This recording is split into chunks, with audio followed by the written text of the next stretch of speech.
Karena diberi tugas dari atasannya dan bertukar posisi, pria ini harus berurusan dengan penjahat kelas kakap. Kali ini kita akan membawakan alur film yang berkisah tentang sekelompok penjahat yang akan melakukan penyelundupan paket ke sebuah pesawat dengan mengintimidasi salah satu petugas bandara di bagian pengawasan. Biar tidak penasaran, langsung saja kita ke alurnya. Di awal film kita diperlihatkan dua pria yang lagi bernegosiasi dengan membawa sebuah koper misterius. Namun salah satu pria di sana mengingkari kesepakatan dengan menghabisi salah satu pihak dan membakarnya.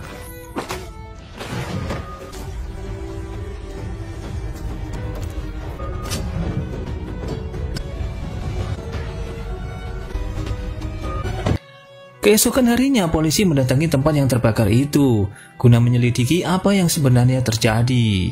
Para detektif pun mengumpulkan barang bukti yang ada di sana untuk segera melakukan penyidikan forensik.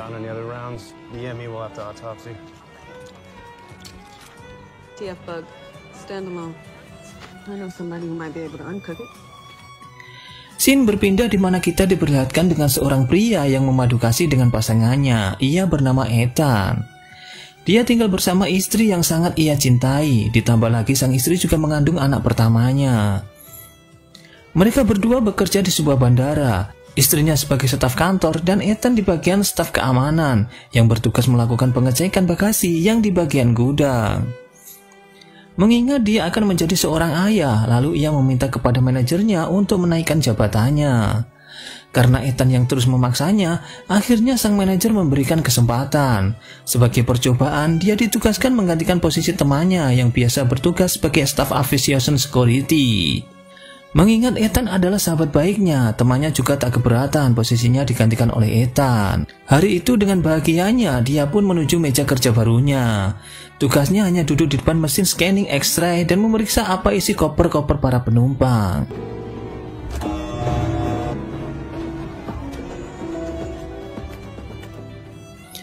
Di sisi lain, nampak sekelompok penjahat yang akan bersiap melancarkan aksinya. Mereka terbagi menjadi 3 bagian. Pria kacamata yang bertugas menyadap kamera CCTV bandara untuk mengawasi. Kemudian pria bertopi yang menyusup sebagai penumpang ke dalam bandara itu. Dan satu pria lagi yang bertugas menyandra keluarga targetnya. Tujuan mereka adalah menyelundupkan sebuah paket ke dalam pesawat.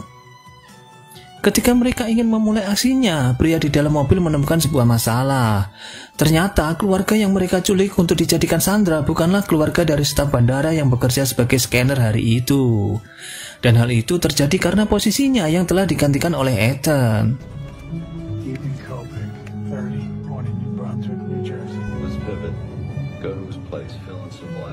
Dan akhirnya mau nggak mau karena paket itu harus dikirim sekarang, komplotan itu pun langsung melacak biodata Ethan dan menuju rumahnya. Mereka menemukan slip gaji milik istrinya dan juga menemukan alat uji kehamilan. Pria kacamata itu pun langsung mencari data diri Ethan dan istrinya secara mendalam. Ethan yang sedang bekerja mengecek barang, tiba-tiba ada seorang wanita yang memanggilnya. Ia mengatakan ada sesuatu bukan miliknya tapi ada di kotak barang miliknya. Ethan kemudian mengambilnya dan setelah ia lihat nampak sebuah topi dan headset wireless. Ethan pun berkata akan meletakkan barang tersebut di tempat penyimpanan khusus barang hilang. Namun saat dia akan menyimpan barang itu, tiba-tiba berbunyi notifikasi di HP-nya dan ia memakai headset itu.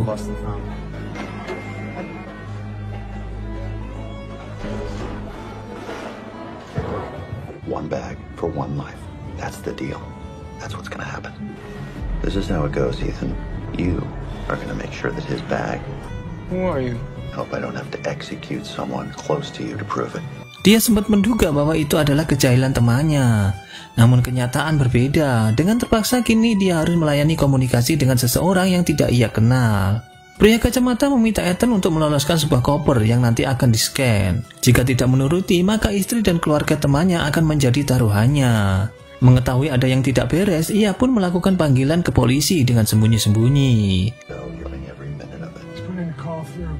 Hang up now or Nora dies. What did you just say? Hang up the call or we execute.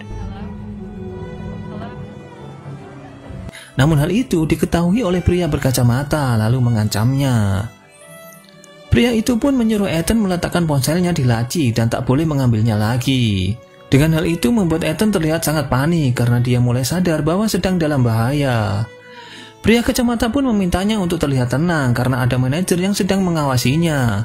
Sambil melakukan pekerjaannya, Ethan pun harus menuruti perintahnya. Pria itu terus-menerus mengancam Ethan jika melakukan hal-hal aneh, maka ia tak segan untuk menembak istrinya menggunakan seorang sniper dari gedung sebelah. Ethan yang merasa khawatir, dia mencoba cara kedua dengan menggunakan jam tangannya untuk mengirim sebuah pesan kepada istrinya.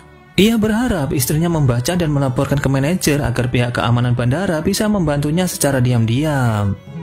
Look, nothing's gonna take my mind off the fact you're threatening my girlfriend to security. Let's cancel the text. Put the watch in there next to your phone. Namun kembali lagi, pria kacamata cukup jeli dan bisa mencegahnya.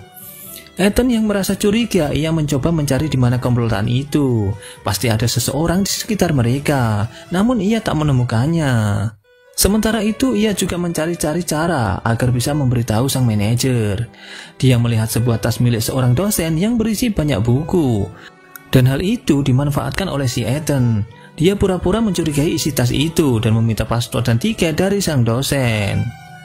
Saat Ethan mengecat tiketnya, dengan sembunyi-sembunyi dia menuliskan sesuatu di tiket itu. Kemudian tiket itu diberikan ke petugas keamanan sebagai petunjuk permintaan bantuan. Dan petugas keamanan itu pun membacanya dan mengetahui maksud dari si Ethan. Ketika petugas itu mencoba melaporkannya, tiba-tiba ada seorang pria yang menabraknya. Kemudian petugas keamanan itu pun tersungkur dan meninggal.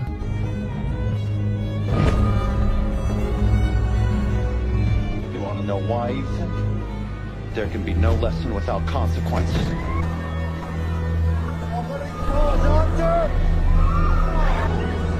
Melihat hal itu, Ethan pun beristirahat sejenak karena shock melihat petugas keamanan yang menjadi korban karena dirinya. Kemudian pria tadi menghampiri dan memperingatkan Ethan bahwa satu kesalahan maka ada satu nyawa yang melayang. Like killing someone else? Nora? I want you to think about that. And I want you to think about Nora. You listening?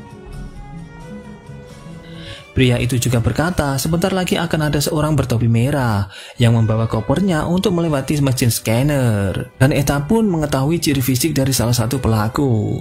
Saat dia akan kembali ke meja kerjanya, namun temannya sudah menggantikan posisinya. Dan saat Ethan meminta untuk menggantikannya, tiba-tiba manajer datang dan memberitahu bahwa biarkan temannya saja yang bekerja. Menurut si manajer, Ethan masih berantakan menjalani kerjaan barunya itu. Melihat kejadian itu, pria kacamata itu pun tak mau tahu bagaimanapun caranya, Ethan harus bisa kembali duduk di kursi kerjanya. Kecuali jika Ethan ingin istrinya tertembak. If you're not back on that machine by the time our man gets there, you're in breach. My supervisor reassigned me. What do you want me to do? You can decide if it happens your way or mine. Merasa sudah tertekan, Ethan pun memikirkan sebuah cara. Dan dia langsung menuju ke gudang untuk mengambil alkohol. Dia mencampur alkohol itu dengan sebuah kopi. Kemudian dengan berpura-pura HP-nya ketinggalan di tempat kerjanya, saat temannya itu lengah, ia menukar kopinya. Left my phone outside there. Setelah itu, penjahat yang ada di bandara itu berperan sebagai penumpang yang melaporkan ke manajer bahwa ada stafnya yang bekerja sambil minum alkohol. Akhirnya teman Ethan itu dikeluarkan hari itu juga, dan Ethan kembali ke mejanya lagi. Mengetahui dirinya difitnah, temannya sangat merasa kecewa dengan hal yang dilakukan oleh sahabat baiknya. Dan terlihat para komplotan penjahat itu yang mulai menyelundupkan koper itu. Pria bertopi merah yang bertugas membawa kopernya sudah berada di mesin scanning. Saat Ethan men-scan koper itu, ia sangat ketakutan karena melihat isi koper itu yang sangat aneh. Berbentuk seperti cairan dalam tabung layaknya sebuah peledak. Tapi setelah dicek menggunakan sistem pengenalan bahan peledak, benda itu tak terdeteksi sebagai bahan peledak. Membuat Ethan bertanya-tanya apakah isi koper itu.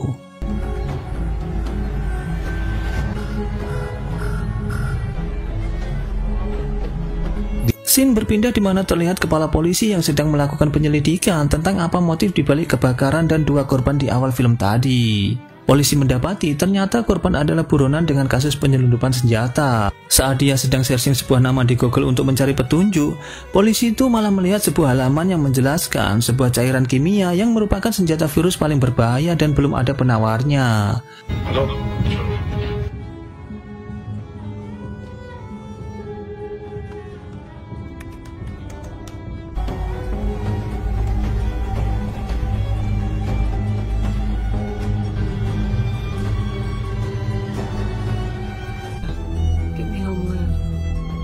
Ia pun langsung menghubungi Departemen Keamanan Negara. Polisi itu merasa sedang ada sebuah senjata mematikan yang berkeliling di negaranya. Tapi polisi itu tak mempunyai petunjuk apapun. Bahkan salah satu petinggi Departemen Keamanan itu malah mengatakan bahwa itu hanya imajinasi seorang polisi. Dari sini sudah terlihat keanehan dari petinggi Departemen Keamanan ini.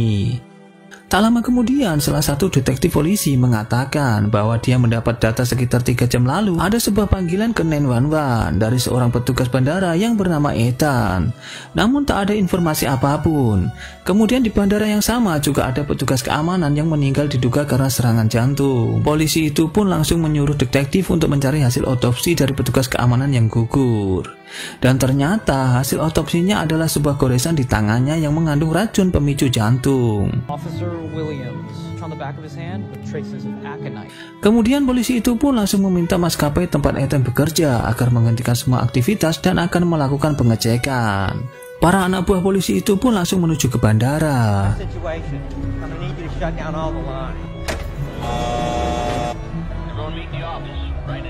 Manajer itu pun kemudian meminta staf berkumpul dan melakukan briefing singkat. Kemudian Ethan mengambil kesempatan itu karena pria kacamata tidak bisa melihatnya dari CCTV.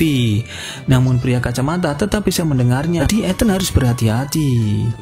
Dengan waktu yang singkat, Ethan dengan sembunyi-sembunyi mengambil alat pendata nama penumpang dan mengganti nama si penjahat menjadi nama kedua temannya. Kemudian semua staf kembali ke posisi kerjanya masing-masing. Dan benar saja, pria bertopi merah itu dipanggil oleh pihak keamanan. Lalu salah satu penjahat yang di sana pun sangat marah karena dia yakin bahwa ini adalah ide dari si Ethan. Ethan yang merasa sudah menang, tak lagi mempedulikan kata-kata si penjahat itu. Apalagi Ethan sangat takut bahwa kemungkinan akan banyak korban dari kejahatan itu jika Ethan membiarkan kejahatan itu terjadi.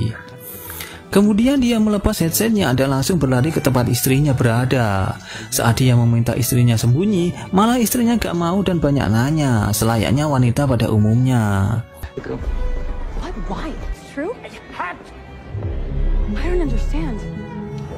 Caliber round will travel 3,000 feet per second and paint the wall with her brain. Melihat laser di kepala istrinya, ia pun harus mundur dan harus kembali menuruti perintah si kacamata. Lalu dia disuruh ke kamar mandi dan bertemu si penjahat tadi. Dia pun dihajar karena dia berulah. Dan sekarang koper itu juga akan segera diperiksa di sebuah ruangan oleh manajer. Karena koper itu akan segera ketahuan, akhirnya penjahat itu pun mengaktifkan timer peledak cairan berbahaya itu. There we go. Di sini Ethan diminta harus bertanggung jawab atas ulahnya. Jika cairan itu meledak, maka itu adalah kesalahan Ethan. Karena tak ada pilihan, Ethan harus ke ruangan pengecekan koper itu dan melenyapkan si manajer agar bisa mematikan timer itu. Karena satu-satunya cara mematikan peledak itu hanya bisa dilakukan dengan cara manual, dengan menyentuh tombol di dalam koper itu. Jika Ethan tak berhasil mematikan pemicunya, maka bisa dipastikan seluruh orang di bandara akan meninggal terinfeksi sebuah virus. Ethan pun langsung berlari ke sana, kemudian mengancam si manajer itu. Namun tiba-tiba pria bertopi merah itu menusuk leher si manajer hingga membuatnya tewas. Just put the gun down and we can talk. Shoot him now or everyone dies. Please.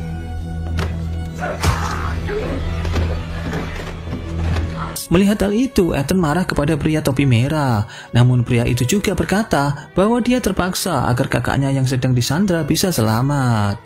Yang ternyata Ethan dan pria itu sama-sama sedang menjadi boneka. Kemudian Ethan dihubungi kembali dan dituntun cara menghentikan bom kimia itu. Okay, what do I do? Pull up on the handles on the side of the cage. Next to the timer, use them to turn a circular plate. Pull up. Be able to see the reset button. Brackets that'll reset the device. Setelah bom berhasil dijinakan, Ethan dan pria topi merah itu membawa koper dan jasad manajer dengan sebuah troli ke belakang gedung untuk memberikan koper itu kepada penjahat. Namun si topi merah malah diperintahkan untuk melenyapkan si Ethan.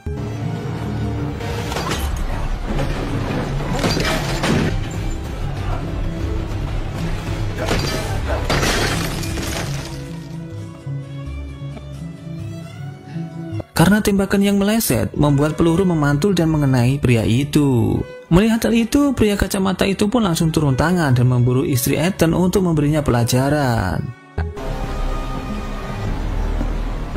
Scene berpindah di mana kepala polisi yang sedang menuju ke bandara juga mendapatkan gangguan di perjalanan. Ternyata petinggi Departemen Keamanan itu berkhianat dan turut merencanakan penyelundupan virus itu.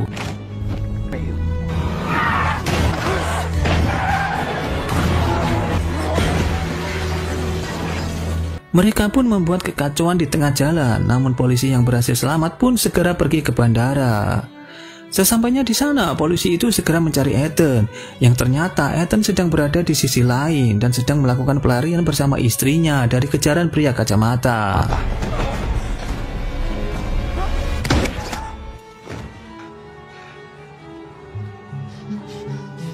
Beruntungnya ada saudara dari si pria topi merah tadi yang ternyata berhasil melarikan diri. Kemudian Ethan bersama istrinya melacak keberadaan koper itu menggunakan barcode yang telah Ethan simpan. Ia pun sangat heran yang ternyata koper itu sudah berada di dalam pesawat. Akan tetapi dengan pesawat yang berbeda yang akan segera berangkat. Dan ternyata si penjahat telah mempersiapkan 2 tiket untuk melakukan rencana B jika pesawat pertama gagal, yang dibantu oleh seorang wanita yang terlihat tadi di awal film. Wanita itu membantu untuk menukar tiket sebelum masuk ke pesawat. Dia telah membuat 2 identitas palsu untuk membeli tiket yang berbeda dengan nama berbeda tapi orangnya sama. Dan ternyata tujuan si penjahat itu adalah meledakkan bom itu saat pesawat lepas landas dan menyebarkan virus itu.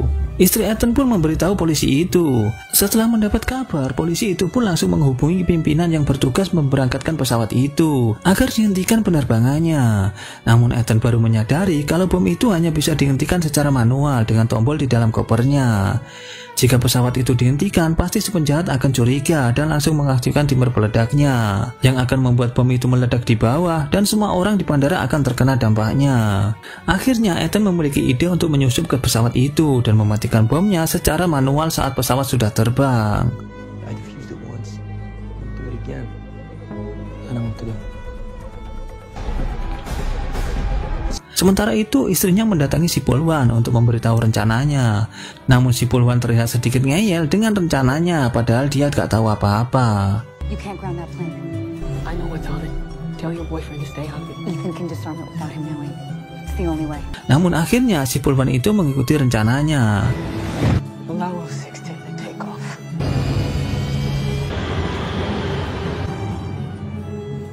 Di dalam pesawat, Ethan langsung mencari kopernya dan segera menjinakkan. Di sisi lain, si penjahat yang membuka HP dan akan mengaktifkan timer peledaknya, ia pun kaget melihat bomnya sudah nonaktif. Akhirnya penjahat itu ke belakang dan mengancam, namun Ethan pun memancingnya dan meletakkan koper itu di dalam ruangan beku yang berada di dalam pesawat yang sangat rapat dan kedap. Might as well shoot me again.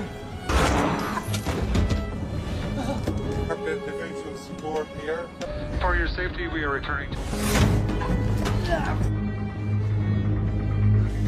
Nice work.